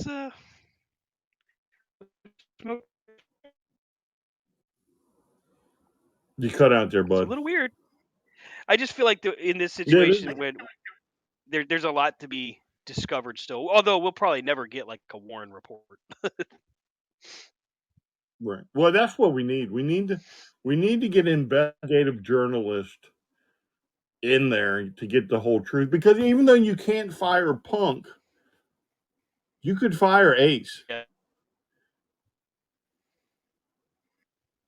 You see what I'm saying? Mm-hmm. Like, I mean, I would think if anybody gets fired, it's him because, Lord, Kenny was only trying to save a dog. That's it. Yeah. He was trying to save a dog.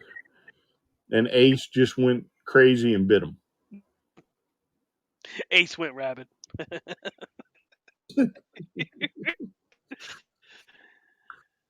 If this does I mean, I don't turn out to be a work, we better get the pit bull, the mad dog Ace Steel in the ring. I don't know if any of them are going to get fired, honestly.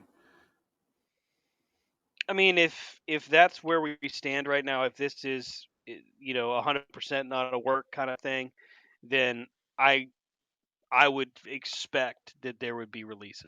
I would expect that Punk and Ace Steel would be fired. So why would Punk be fired if he's in his locker room and they come kicking the door in? Well, I don't know if you've read their account of it, where they were innocently walking to go talk to Punk. I do love that vision of the story. Here we were, just innocent Christian boys, just walking to the locker room to discuss this with him peacefully, and suddenly, and this is why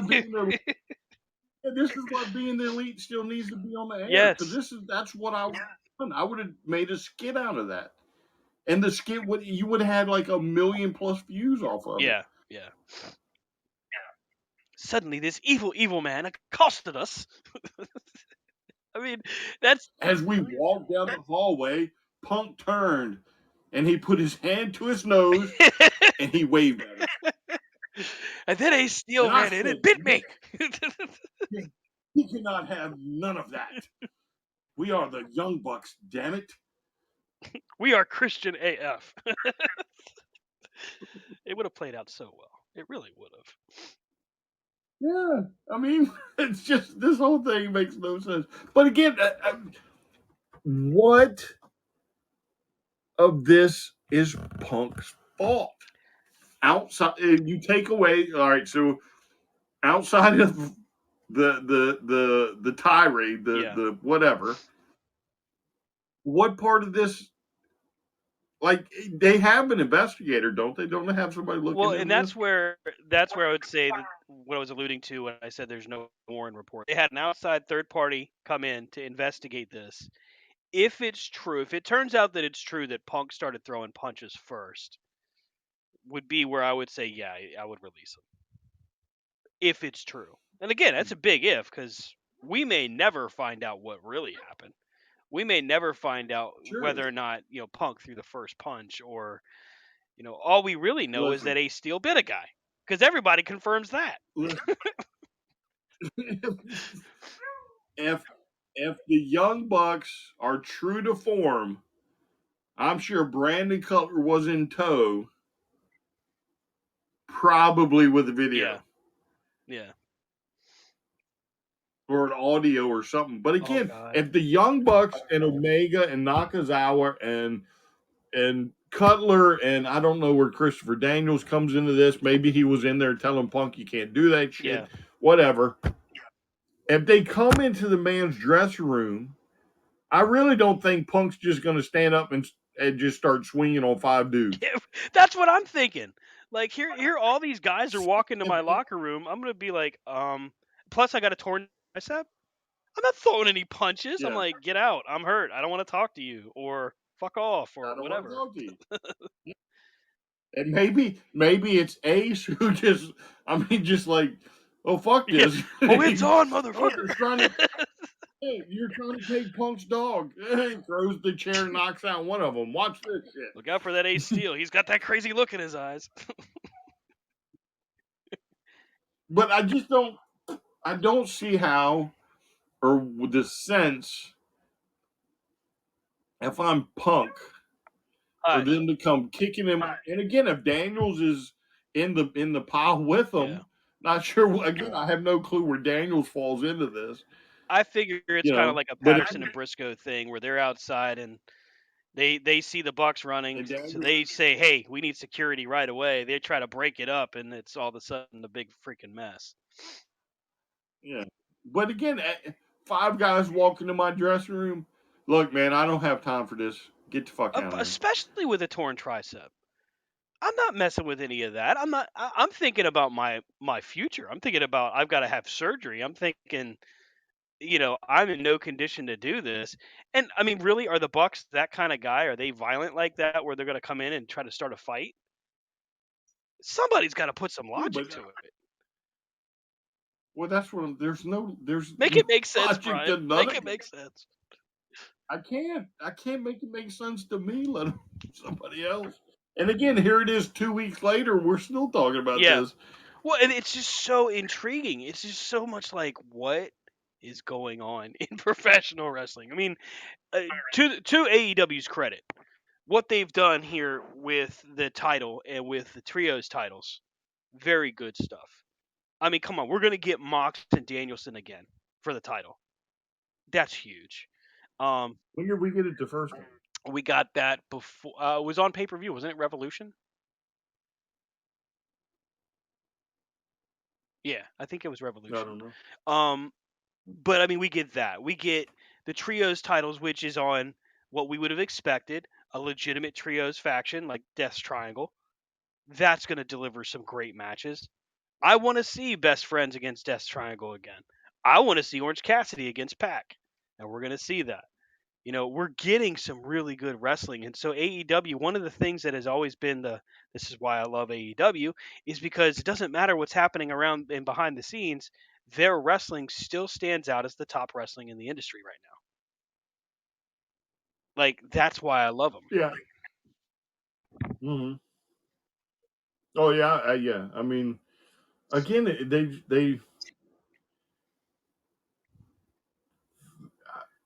they do wrestling better than anybody else.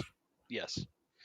I don't know if they can do sports entertainment better, but they do wrestling better than anybody else. And I feel like if we're giving them a fair shake, like if we're looking at all of the different moving parts, I feel like I give credit where it's due. I think Triple H made some good moves in his return. I think he's got some stuff that still needs work. Again, like we talked about it, I don't think Braun Strowman has any place on WWE. I hate to say it because he is a superstar, but he's just not in today's realm. would be my thought. But I again still credit him because it's that move that has made a lot of excitement on there, and we'll see what happens next. But with AEW, even though despite what happened during this scrum, their wrestling has still been top notch in delivering. Storytelling wise, to your point, when it comes to sports entertainment, I don't know that Tony Khan understands a story outside of like a New Japan format because I think that's how he delivers it. I think that's how he books his stories. Is more of a New Japan feel. That's possible. ROH, New Japan type Yeah, thing. I mean, there's some dramatics. There are some pieces of what WWE and other sports entertainment focused companies have done, but it's not a Crockett delivery. I know that much. Crockett's delivery was very good at the drama. It just timed it in a sense where it made sense within the wrestling match or segment. Yeah. So Crockett was a lot of edgier sports entertainment, if you Yeah. will, than than the flamboyant, cartoonish, kiddie WWE. Yeah. But I think that's a very good assessment. I think when you looked at it, you always knew, like, for example, when you watched WWF, you had your cartoon characters, larger than life, Hulk Hogan, Hulkamania, right? And then with WCW, NWA, you had these are the guys that are going to deliver in the ring. Ric Flair, Dusty Rhodes, Sting, Nikita Koloff, the Andersons, Tully and Arn, all of that. So the thing that Crockett was good at though was delivering okay, so we've got everybody bought in on this match. They also understood how to make a promo make it come together. I mean, and I think that goes to Dusty's vision. I think that's all of Dusty Rhodes' Hard Times promo and all of those things. He understood what it meant to to really make something hit home for the audience. yeah, well, I mean, they again they were edgier. They were more like they were more like there was more of a realism to their stuff. I mean, because we can always remember when Dusty came to save Flair in the ring against the Russians, and then the Horsemen came and attacked, Dusty and broke his leg, and that damn near sent that Coliseum into a riot. And I don't recall, I could be wrong, any moment in the WWE during that same period where you would have gotten a riot. No, not back then. Except maybe for when Jake Roberts DDT'd Hogan. I think that would have delivered that if they had put it. If that had happened like on a Saturday night's main event and they actually aired it, could you imagine the reactions from fans? Yeah, but I mean, the WWE audience was different by then. Yeah, that's true. That's true. It was still a younger audience too. Yeah, I mean, it was a younger audience, but I mean, I think the WWE had gotten rid of the realism when they, long about, when Hogan comes back and beats the Iron Sheik, where they just totally went in a different direction, and then that it changed their it changed the audience, and the audience wasn't into the realism as much anymore. Yeah, and I think that's where it started making such a large divide. One of these days, you know what I would like us to do? One of these days, I think we should do like a couple of watch-alongs. One of maybe a Clash of the Champions, and then one of maybe WrestleMania 1 or 2. and kind of compare and contrast with the delivery method, because I think that's where if a lot of fans, especially the younger fans, if they were to do that, do like a side by side comparison, you would really get an understanding as to the two different methods of story delivery. Cool. Maybe WrestleMania. God, I might would go a little bit earlier before Clash. I would go more because Clash had Sting. I would probably go more Dusty and Magna versus the Horsemen. So a little bit earlier on, because that to me that was when they were pretty much at the height of what they were doing. Yeah. I just think that's the best way to compare and contrast the two, because like for example, the first Starrcade, when Flair beats Harley Race, that's a story in and of itself, but it's not Hogan and Macho Man, for example. It's a different story. Well, obviously, but I mean, but the delivery of it and how they tell that story, how they describe the two different pieces, that's really what I'm getting at. Not necessarily because I think it speaks for itself that Flair and Harley was going to be different. Yeah, but I mean, again though, if you look at, all right, so we're doing what, Starrcade and WrestleMania 1. Yeah, if we were to do that, I think the best time frame would that actually makes the best sense. So Starrcade and WrestleMania, since it's their two flagship shows, events. Yeah, but again though, just look at just look at WrestleMania 1. It was more pomp and circumstance. It was more colorful. It was more like, by then the cartoon guys had started to get established. You had who was on one? Piper. Who was it? Mr. T, Paul Orndorff, Cowboy Bob Orton, Hulk Hogan. Yeah, I mean, Piper was probably about more of your more hardcore guy on that show compared to everybody else.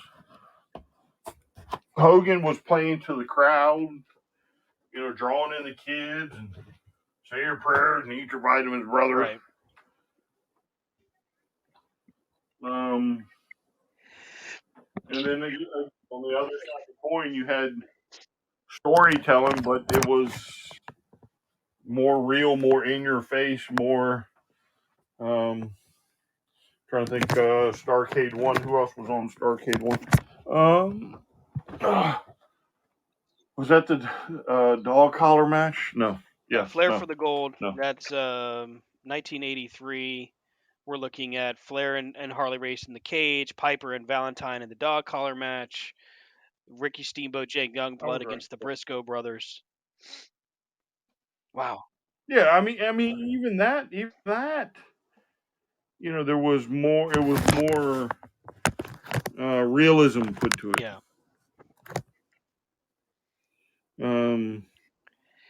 Let's see. If you look at comparing the two different cards, it really tells the story. King Kong Bundy versus Special Delivery Jones, for example.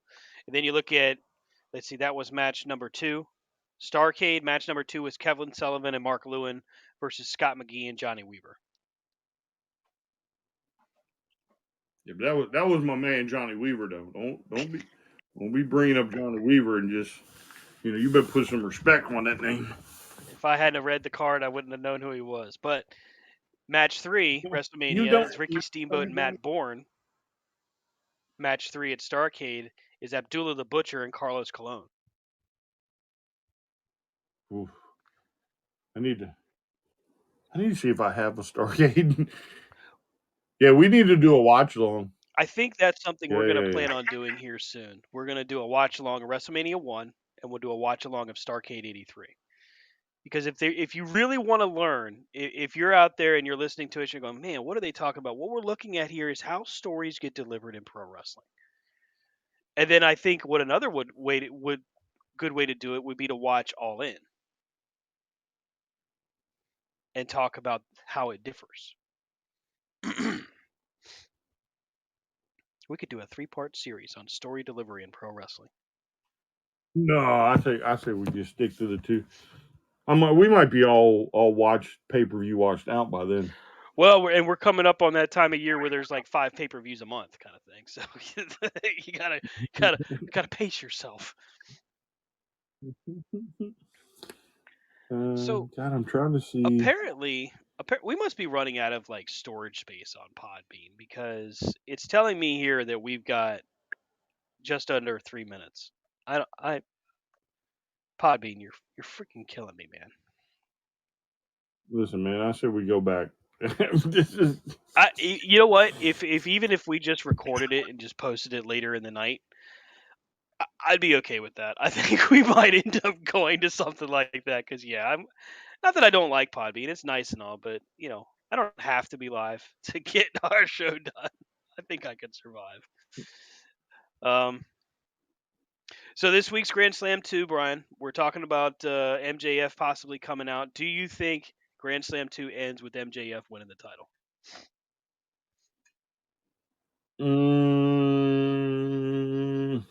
I guess if you're smart. And then you just have Danielson chase MJF. Yep. You give him his 30 seconds of fame, and then have him chase MJF. Let's see here. We've got the Acclaimed versus Swerve and Our Glory for the Tag Team Championship. Do they pull the trigger on the Acclaimed? Swerve and Our Glory. No, I don't. Yeah, I think Swerve and Our Glory ends up going full heel. Yes. Which then, of course, gives you, to me, it's better because you get you can have FTR Swerve in Their Glory. You can still have Acclaim Swerve in Their Glory. Mm-hmm. You got so many more, I think, great matchups compared to Keith Lee is, half a good guy, half a bad guy. Yeah, I think this is where we see Keith Lee go heel, and I can't wait to see that. I think that'll be good. I think it'll come off really well. All right, so we've got Orange Cassidy challenging Pac. Orange. I think it's time. I hope so. Even if it's a short run, give him a title. Let's let the fans enjoy it, soak it in. Where's he from, though? Orange Cassidy, where's he from? Orange Cassidy, hometown. I don't know. I'm looking it up right now. Orange Cassidy is from wherever. Anyways, whatever. No, he's from Stewartsville, New Jersey. Okay, he's the East Coast guy then. Yeah, he can win it. AEW Interim Women's World Championship. Toni Storm defending in a fatal 4-way. Serena Deeb, Athena, and Britt Baker. I kind of feel like Athena might come out with the title. Either that or Deeb. That would be kind of cool. I'm not a big Deeb fan, but it would be unexpected. I'd be okay with that. Oh, I think she's earned it. She's probably one of the best ones they have. We got Jericho and Claudio for the Ring of Honor title. Jericho. Really? Yep. Oh, wow. Let's see if it'll let us sneak in with the Rampage card. Rampage. God. Is it gonna give me the freaking? Give me the card. Give me the card. Here we go. Damn card. Come on. Killing me, Smalls. I know Eddie Kingston is scheduled to take on Sammy Guevara. That should be. I feel like Eddie Kingston comes out on top of that. I think that's them giving them the payoff for what got avoided because of their little heat in the back about Sammy calling him fat before. Let's see here. TBS title, Diamante challenges Jade Cargill. Why? Why are we still doing that? Go away, Jade. Sorry. Oh, you got nobody else for it. Exactly. Yeah. You've booked yourself into a corner. Now nobody can win. Freaking sucks. No. You just got to get the right one. Sting and Darby against Buddy Matthews and Brody King in a no DQ match. You know, Can I go on a limb? what's that? Can I go on a limb Absolutely. and say that the teams that start this match are not going to be how they finish it? Interesting. So what do you think? What's going to happen? One of them goes Oh, House of Black. so House of Black gains a new member. Interesting. All right. I'm in for that. I would like it to be Sting. So would I. That would be awesome. I mean, think about it. If Hogan can do what he did, Yeah. right? Why can't Sting? Dude, I love it. I love that idea. I really love that idea. You put Darby out for 5-6 months. You let the House of Black run wild. Get your little 6-man titles. Get all crazy. Run people over. You know, help Julia Black, maybe, or Julia Black, Julia Hart. Nice. Maybe she beats Jade. Ooh, okay. See, now you're speaking my language. Let's get the title off of Jade. And then you find out in about 5-6 months, everything with Alistair or Malachi was to give him time off, but he never left AEW. And now you have 4. Yeah, there's going to be a lot of interesting things. Before we go, there is a golden ticket battle royal. The winner gets a chance at the AEW World Title to be named later. Adam Page is competing in that battle royal. I'm gonna put money on Miro if he's in it. I'm thinking Miro or maybe a newly cleared Adam Cole. Ooh, interesting. Well, I mean, it's a good thing Adam Cole wasn't there. Yeah. Man. Can you imagine if he sees all that happening? He's just like, you know what? I could have stayed in NXT. This shit's for the birds. That's funny. Ace, don't bite me. That's going to do it for us for this week, folks. Catch up with the show at C2C Radio Show on Twitter and Corner to Corner Wrestling on Facebook. The website is down for maintenance. It'll be back up later this week, but c2cradioshow.com. And hey, catch up with Rob at Rob Hefner C2C on Twitter, Brian at Vlad Dragul C2C. I'm at Stan Grubb literally everywhere. And the show is, of course, at C2C Radio Show. But thanks again for listening. We're back next week. And who knows? We might be talking about MJF's meteoric rise to the top, or we could be talking about Sting in his new sinister role. Either way, we'll bring you the results. Have a great night, everybody.